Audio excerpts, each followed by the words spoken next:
Hey there, friends and enemies, JoPa here again, and over the past few days, Ben Curitan, aka Very Tragic on Twitter, the principal designer for Remnant 2 at Gunfire Games, has been going over a bunch of upcoming weapon changes, but today, I want to talk about some of the mod changes that are also coming. I did go over the Anguish update, but he added the damage change for Anguish is only to the ramping value of the mod based on lower HP of the enemy.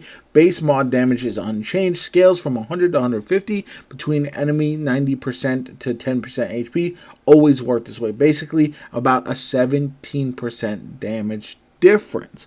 Then from there, we have Cube Gun mod updates, and this is really interesting. Increased min damage 40 to 60, increased max damage 200 to 300, reduced mod cost, and then reduced speed. The mod cost was cut in half. So this is a weapon that I have not seen people use basically at all, but now I'm really excited to check it out because it does sound like one of those that is getting such a big buff that it might be viable. Slower speed allows more hits on the same target as well, so that's very, very nice, especially if you can throw this on an enemy. And I wouldn't be surprised if one of these mods ends up being busted. Hopefully it is the Cube Gun. If we were to get a cube shield meta, I feel like that would be absolutely hilarious, and I hope that is the case. But we'll have to wait and see. I do think this is a good change, and it's long overdue, to be honest, because that's a gun that's long felt underwhelming. Witchfire, increased fire line damage 55 to 150 per second, increased fire line duration 5 to 10 seconds. So more damage, more duration, sounds fire to me.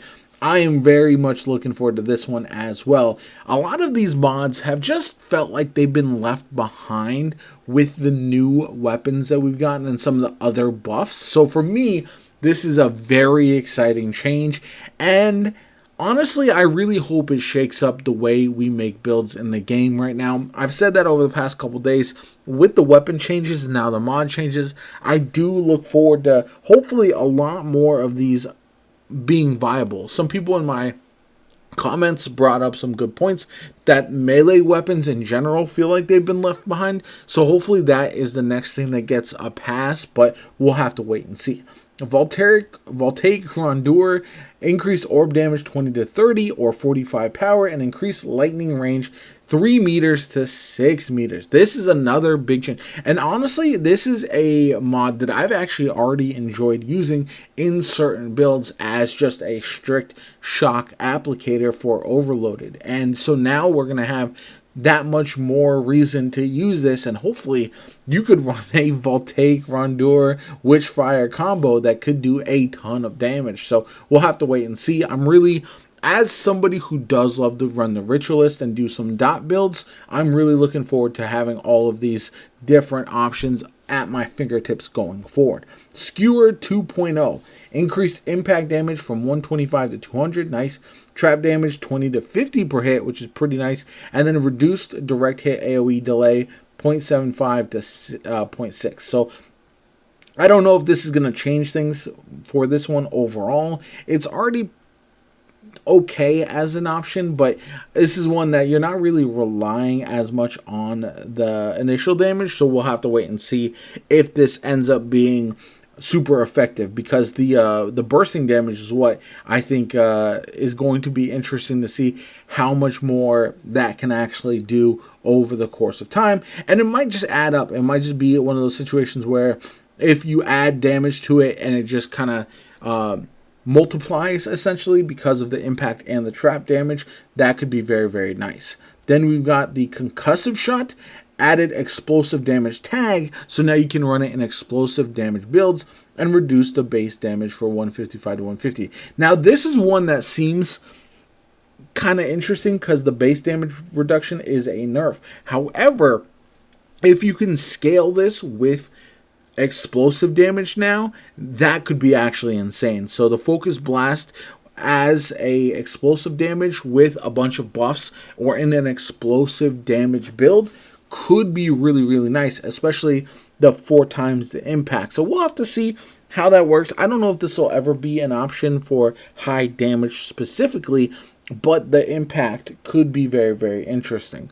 Rotted Arrow, increased base damage, increased WS bonus, increased AoE, reduced direct hit AoE delay, and increased cost. Increased cost is just a little bit, so that's not going to change things too much in my opinion, but all the rest of the buffs are phenomenal in my opinion. Now you're going to really focus on weak spot damage and then really do a bunch of initial damage as well. So I'm looking forward to this one as well. If you run something like a Hugs build or any kind of weak spot type of build where you're focusing on a weak spot damage, it could be very, very interesting. Then we've got the Prismatic Driver. Increased beam damage from 25 to 125, which is wild. Increase explosive damage 150 to 300. Reduce hits to explode 6 to 4. Increase reset delay. Increase clear tolerance. Tolerance represents how far apart the hits can be. So this sounds like it could be insane. I'm not necessarily sure if this will vault itself up, but essentially, 5 times the damage of what it initially was doing. So I think that's pretty insane. And then the explosive damage is doubled. So this is one I would love to use. There's a lot of these mods that are so interesting and sound so cool, but they've just been so underwhelming for so long that they've been forgotten. And I'm glad they're finally getting a chance to shine. I know they wanted to give the new DLC weapons and mods the chance to be the main focus for a long stretch of time, but I am glad that now we are finally getting some of these buffs to the most underperforming options in the game. Astral Burst, increased charges 2 to 3, increased damage 35 to 70, so doubled. Increased weak spot damage by 10%, reduced bounce bonus, increased cost, and reduced initial spread. So the reduced initial spread could actually be a damage bonus as well, because you're hitting more of the burst, which would be nice. And yeah, overall, a lot of these are interesting. I think the ones that I'm most excited about trying out are going to be the Prismatic Driver as well as the Witchfire. Those are the ones that I think sound the most interesting to me personally. Cube Gun. Actually, number one is Cube Gun and then the Prismatic. So I think those are going to be my top options. Now, again, hopefully this is just the tip of the iceberg when it comes to them buffing some of the most underperforming options. Because like I said, melee weapons, a lot of them have fallen behind, especially in comparison to some of the new options we've had.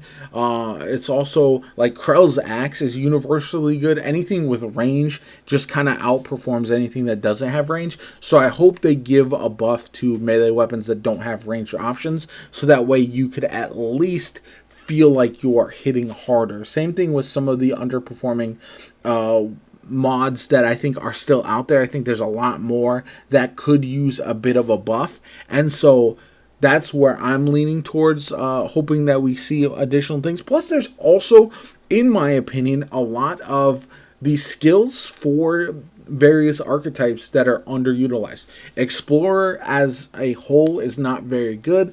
A lot of the skills that we have that aren't in primary builds. You think of what happened to the Archon after they nerfed the lightning fingers. It felt underwhelming a little bit. I think it's still a very good overall archetype, but because the other two kind of lead to a different playstyle and weren't as fun, they almost need to be more powerful to make up for the fact that they don't feel as fun, because you have to essentially remain in one place in order to use them. So, and they're not as easy to use in comparison to like Invoker and some of those other builds as well. So I do feel like having some more additional options is great. I'm really looking forward to seeing how this all plays out. But yeah, let me know in the comments down below. Are you excited about these changes?